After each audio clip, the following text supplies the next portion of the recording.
Bonjour à toutes et tous, bienvenue pour ce nouveau chapitre de l'Astroblog.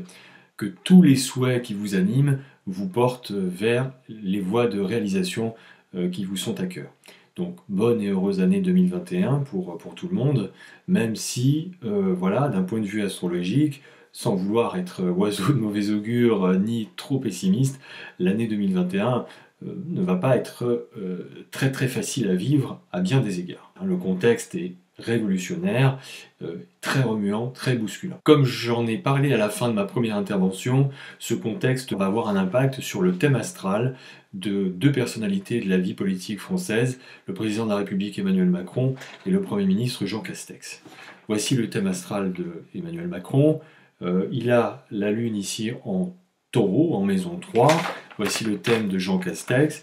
Il a la Lune en Taureau en maison 8. Ce qu'on remarque, c'est que la Lune de ces deux personnes est quasiment sur le même degré du signe du Taureau. J'en ai parlé lors de ma première intervention, de l'aspect décroissant de Saturne à Uranus, Saturne dans le signe du Verseau et Uranus dans le signe du Taureau. Donc à un moment donné, la planète Uranus va venir transiter ici la Lune de Emmanuel Macron et de Jean Castex. On va commencer par le thème d'Emmanuel Macron. Je ne vais pas faire une analyse détaillée de son thème parce que ça serait beaucoup trop long. Il y aurait énormément de choses à dire. Pour essayer de faire court et de résumer, ce qu'on constate dans le thème d'Emmanuel Macron, c'est bien évidemment ses qualités de chef, ses qualités de leadership, qui sont très manifestes dans son thème, qui sont même très caractérisées par un sens de mission à incarner, avec une possibilité d'être une sorte de guide pour ses congénères, pour ceux qui sont autour de lui. Ces qualités de guide et de leadership sont très manifestées par deux figures de ce qu'on appelle un iode en astrologie. Ce qu'on constate, c'est qu'Emmanuel Macron a le défaut de ses qualités. C'est-à-dire que ses qualités de leadership, ses qualités de chef, ont tendance à se retourner contre lui. Parce que c'est un petit peu too much. C'est ce qui est montré dans son thème d'une manière générale, par le fait de rétrogradation justement de planètes qui concernent ses possibilités justement d'incarner ce rôle de leader, ce rôle de chef, et c'est quelque chose qu'il doit retravailler. Ça. Il a des rétrogradations planétaires. Les rétrogradations, comme j'en ai parlé dans ma première vidéo, c'est justement une planète qui va exprimer sa dynamique, mais pas forcément de façon bien adaptée. Donc chez Emmanuel Macron, il y a un côté trop dirigiste, trop disciplinaire, à vouloir faire trop respecter un certain ordre, et d'une manière très dirigiste, très autocratique. Ceci est représenté par différentes dynamiques planétaires dans son thème, notamment par Jupiter et Saturne ici, qui sont rétrogrades. Il y a également son Mars rétrograde dans le Lion, qui montre quelque part quelque chose de trop orgueilleux. Ce Mars rétrograde dans le signe du Lion lui donne un côté un peu monarque dans sa manière de relationner avec les autres, voire même un côté plus royaliste que le roi. Comme le Mars est rétrograde, bien sûr, il faut revoir cette manière d'être, cette manière d'agir et de manifester sa personnalité au monde et aux autres. Également, le carré décroissant à Uranus dans le Scorpion, signe des partages de valeurs, l'invite à lâcher avec ce côté trop autocrate, trop monarque. Et bien évidemment, par le jeu des transits en présence dans le cours de l'année 2021 pour Emmanuel Macron, cet aspect-là, cet aspect de lâcher prise avec ça, va être profondément activé. Emmanuel Macron, du coup, a quelque chose d'assez saturnisé dans la dynamique de sa personnalité, du fait que son soleil est à la toute fin du Sagittaire, qu'il frappe à la porte du Capricorne, Saturne a la maîtrise du signe du Capricorne, et puis également son ascendant Capricorne. Donc, c'est un jupitérien très saturnisé, donc avec un côté assez classique, assez traditionnel, assez paternaliste, à vouloir exercer son autorité, à vouloir incarner les fonctions régaliennes de la présidence de la République.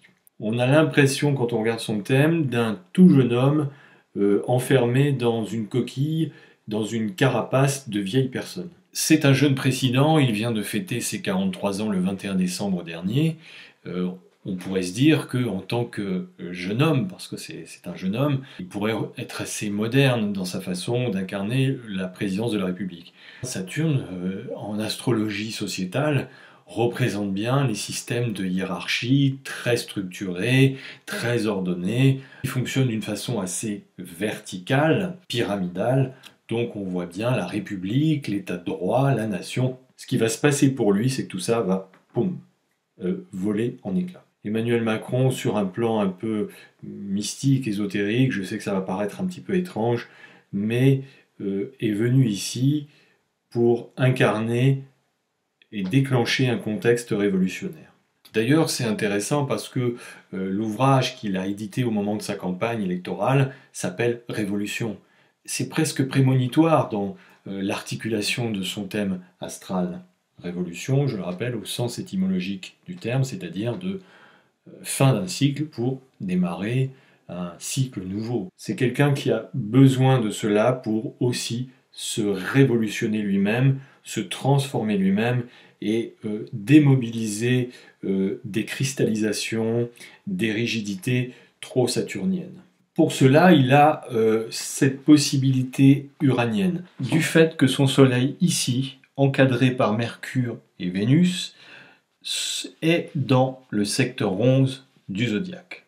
Le secteur 11 est le secteur du Verseau, le Verseau qui est gouverné par la planète Uranus. Uranus, je le rappelle, c'est un petit peu l'anarchiste du zodiaque, par rapport à Saturne qui est très conservateur, qui veut garder les choses, les cristalliser.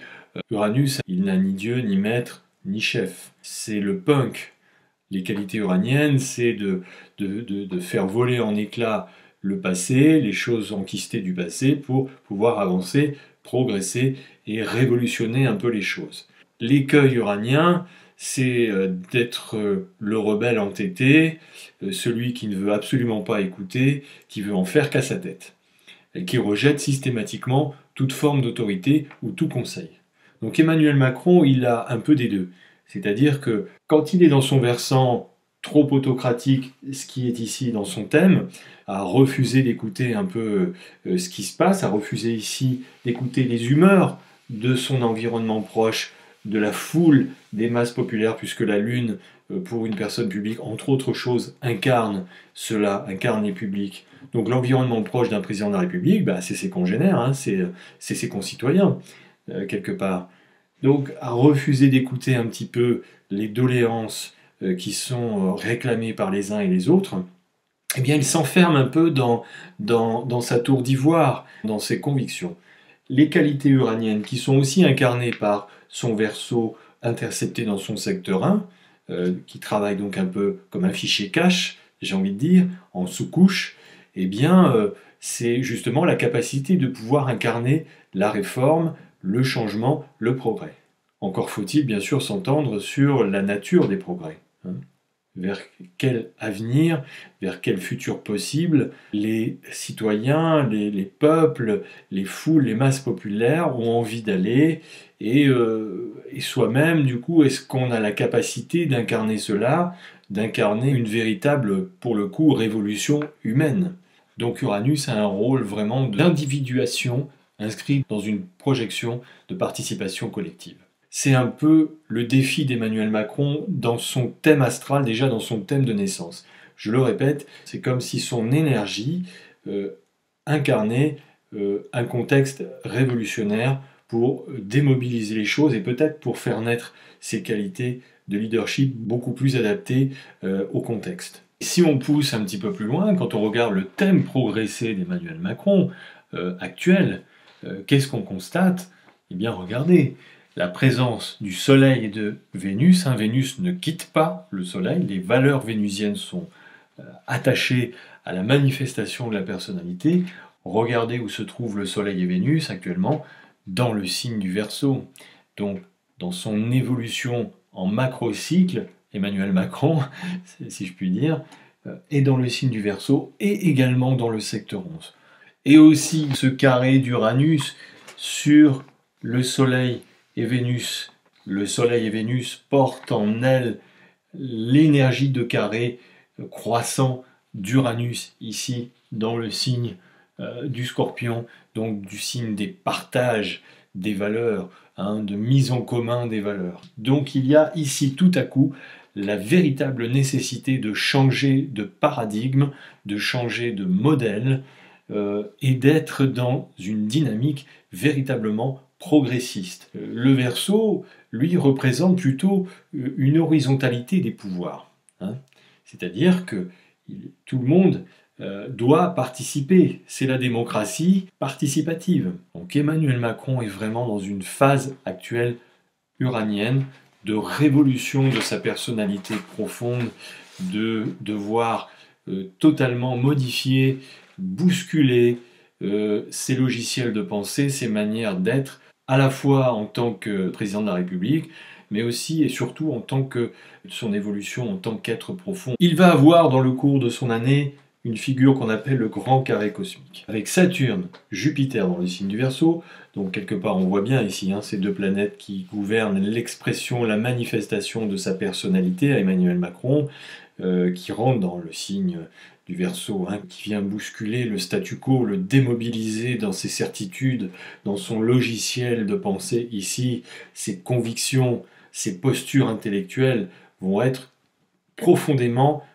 secouées et bousculées. Ce Saturne-Jupiter qui vient en carré à Uranus, lune natale, et aussi la lune noire qui parle de mémoire, de nos mémoires, la lune noire ici, qui vient sourdre du passé, qui vient nous parler ici dans l'animation des mouvements de foule et de masse. Donc grand carré ici, avec Saturne, Jupiter, carré à Uranus céleste et à la lune natale, qui vient activer déjà ce carré hanté de naissance entre la lune, Mars et Uranus.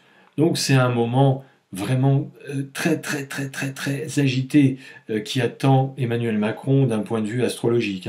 Son thème astral subit un électrochoc, subit des remous très costauds, très virulents, pour essayer de faire bouger sa carapace et ses postures. Donc ça va pas être facile, parce qu'il y a un moment donné, de par le jeu des différents transits planétaires, eh bien il va y avoir des activations, notamment à un moment donné le passage de Mars ici, sur la conjonction Uranus-Lune, Lune noire, qui aussi du coup va se mettre en carré à lui-même, donc à ce Mars natal qui est dans le Lion, qui va opposer également à cet Uranus natal dans le Scorpion, et qui va faire bien sûr un carré aussi céleste à Saturne et Jupiter dans le signe du Verseau. Quand on sait que Mars est une planète qui agit, un rôle de déclencheur, de faire naître les choses, pour moi là c'est vraiment un moment très explosif pour Emmanuel Macron. Sans compter que le Mars céleste qui va transiter ici va revenir dans sa position natale. Retour de Mars qui va bien sûr de nouveau activer son carré hanté de naissance et aussi du coup l'énergie du grand carré en transit. Si vous voulez, c'est un peu comme 4 aiguillons qui piquent la personne en même temps. Donc il y a comme un sentiment d'être attaqué de toutes parts. L'image que j'ai ici, c'est de quelqu'un qui est comme dans une citadelle assiégée et qui du coup aurait tendance un peu à se rétracter et à se figer, à se rigidifier à l'intérieur de cette citadelle, à l'intérieur de cette coquille, de cette carapace. D'autant plus que ça se passe dans des signes fixes, le Scorpion, le Verseau, le Taureau et le Lion. La particularité des signes fixes, c'est qu'ils ont un rôle de fixateur, donc ça peut être intéressant pour certaines qualités de pouvoir s'ancrer dans la personne, mais par contre, quand il s'agit un peu de d'écueils qui restent ancrés comme ça en soi, du coup, ça a tendance à figer les personnes dans leurs attitudes, dans leurs croyances, dans leurs convictions. Ça concerne la maison 9 et la maison 3, beaucoup, donc les pensées, le logiciel intellectuel, les manières de se penser lui-même également, Emmanuel Macron. Un contexte vraiment remuant, révolutionnaire, bouleversant pour Emmanuel Macron, pas facile à vivre. La difficulté quand on est pris dans ce type d'aspect de grand carré cosmique, c'est de réussir à sortir de cette forme d'enfermement. Et pour en sortir, c'est très difficile parce que ça demande beaucoup de réalisme, beaucoup d'objectivité mis en jeu par le fait de ces oppositions. Donc on voit ici l'opposition Mars-Saturne, Mars-Jupiter, l'opposition Uranus-Lune. Il y a un contexte très contestataire qui demande à la personne d'être objectif sur la nature de ce qu'elle est, la nature de sa représentation, de sa fonction sociale et sociétale ici, hein, avec Saturne et Jupiter et avec Uranus. Donc vraiment d'être invité à faire preuve d'objectivité par rapport à soi-même et sur sa capacité à pouvoir réagir correctement eu égard à une situation donnée. Donc du fait de ce iode boomerang qui est dans le thème d'Emmanuel Macron, chaque attitude, chaque posture, chaque décision, chaque expression de certaines inclinations de sa personnalité lui reviennent par un effet de causalité en effet boomerang. En gros, il a cette injonction dans son thème qu'il récolte ce qu'il sème ou ce qu'il provoque. Il a la possibilité de déclencher des choses tout à fait nouvelles et tout à fait progressistes pour le bien de sa communauté, mais ça vaut aussi pour l'inverse, c'est-à-dire pour des manifestations ou l'expression de postures qui ne sont pas bien adaptées et qui ne sont pas adéquates. Il y a également ce carré croissant de Neptune sur sa Vénus natale. Vénus maîtrise bien sûr le signe du Taureau où est la lune d'Emmanuel Macron. C'est la planète des valeurs. Donc ce carré croissant indique une sorte de dissolution et de devoir également manifester des qualités neptuniennes, des qualités de philanthropie, des qualités d'empathie, des qualités d'humanisme, des qualités de voir l'humanité comme une grande communauté à laquelle on appartient. On est dans des valeurs ici d'amour inconditionnel. En tout cas, on est invité à devoir travailler cette particularité de notre personne qui est dans ces dimensions-là. L'aspect carré est un aspect de tension dynamique, c'est un aspect croissant, c'est un aspect qui agit.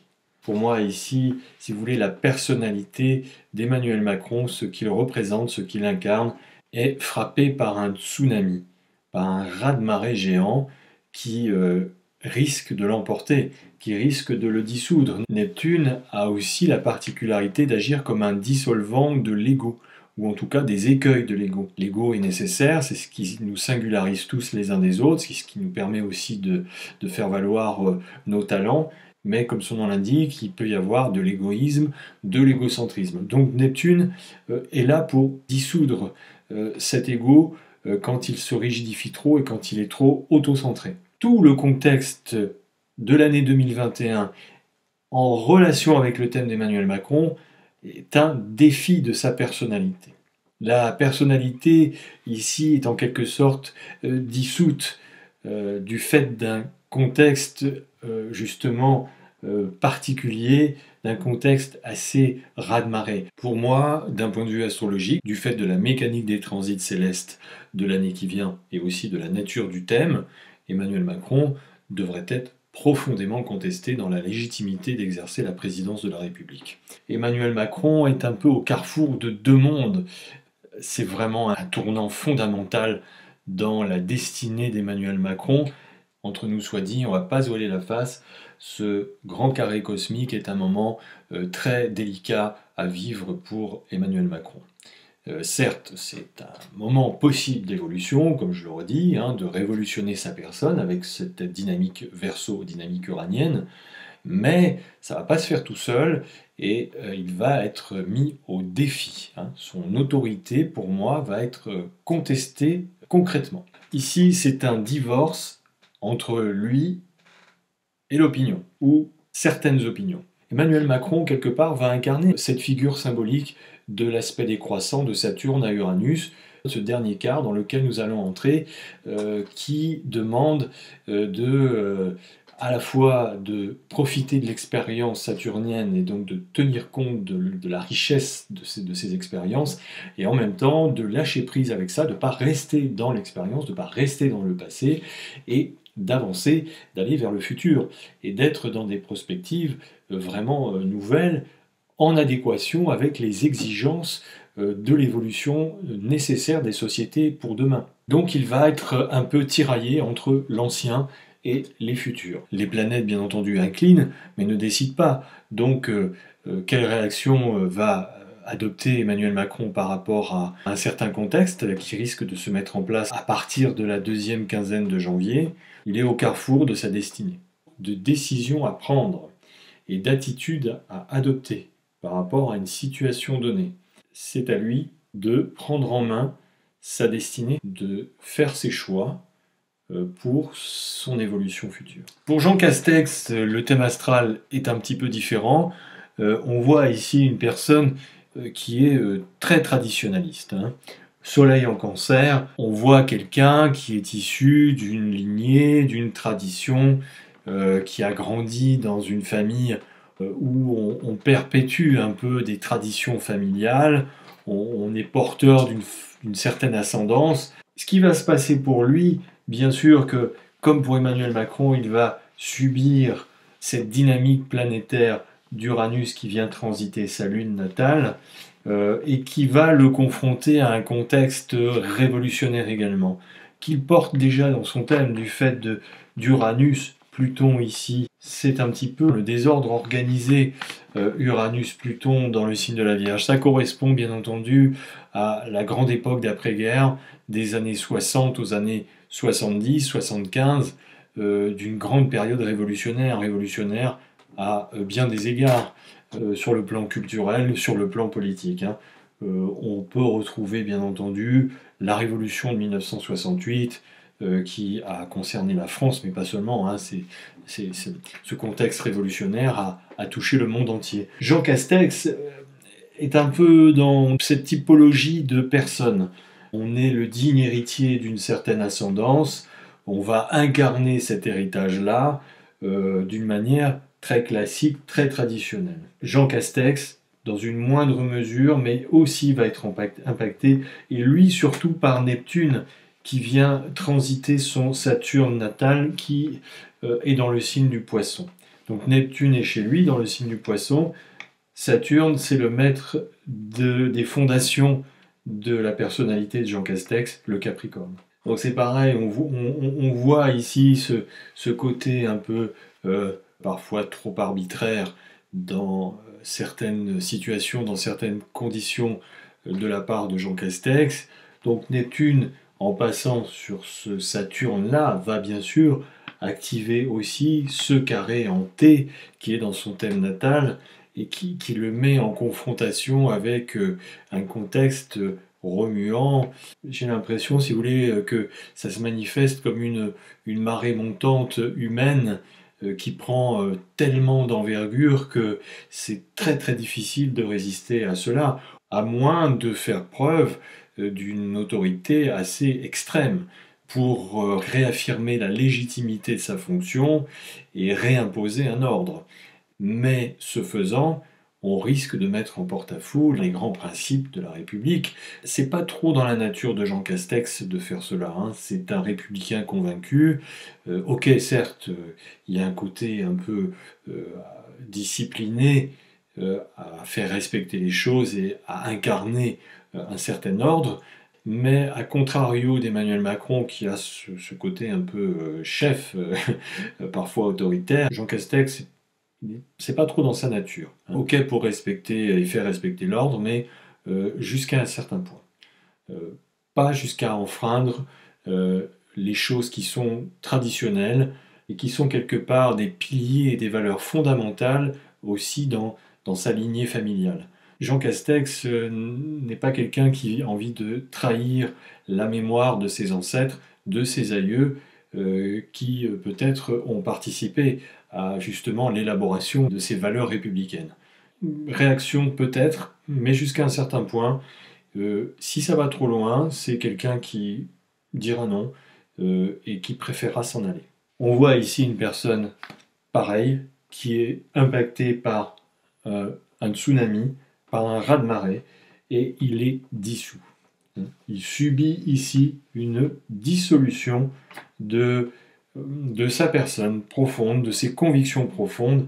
Je reste très peu de temps sur son thème parce que j'ai envie de dire que c'est entre Emmanuel Macron et Jean Castex, tous les deux sont profondément contestés dans leur autorité, bousculés, et il y a une forme de tsunami, de raz-de-marée qui vient les emporter, hein. C'est une vague immense qui les emporte l'un et l'autre dans un contexte historique pour moi assez remuant et assez agité. Voilà, écoutez, on a fait vraiment une topographie rapide et générale de ce qui concerne ces deux personnes qui, évidemment, incarnent les autorités de l'État français. Donc forcément, de leurs attitudes, de leurs réactions, de leurs décisions dépend quelque part notre destinée générale, notre destinée globale, puisque nous sommes leurs administrés. Voilà, je vous souhaite un bon début d'année et on se dit à très bientôt pour de nouvelles aventures de l'Astroblog.